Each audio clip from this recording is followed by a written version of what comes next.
On est encore au Computex, on est chez Aerocool et plus précisément chez Thunder X3, Thunder X3, donc qui est une nouvelle marque de gaming qui va proposer des souris et des claviers. Pour le moment on est plutôt sur du mock-up parce que ce sont des produits qui vont arriver à la Gamescom.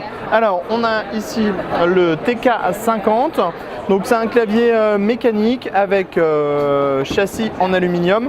On a des switches Keil en dessous qui sont en bleu, je crois me souvenir pour le moment.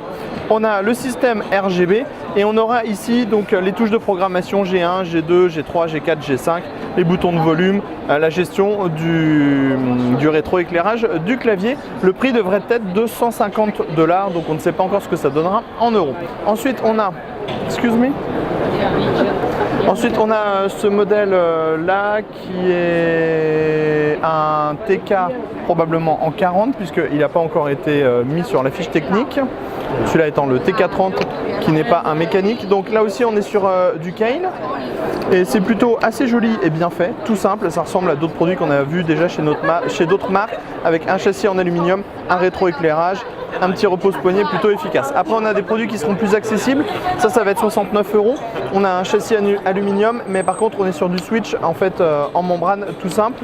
Ce n'est pas désagréable à utiliser avec de l'USB et un repose-poignet qui sera du même style, plutôt simple.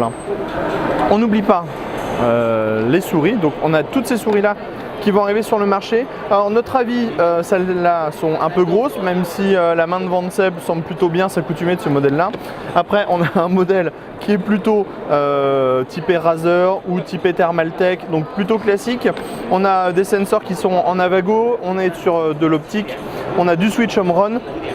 Et on a une customisation 6D des switches ou des LED, bref, comme chez les autres.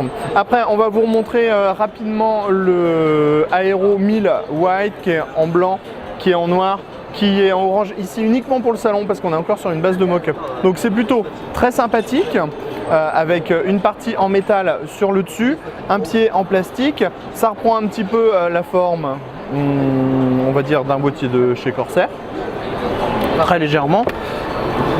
Et au niveau du châssis, on l'a ici.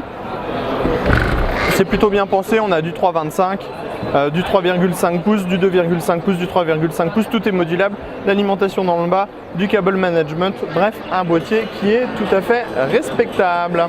On était chez Aerocool, on n'a pas autre chose à vous montrer chez Aerocool et on vous dit à bientôt pour des prochaines vidéos.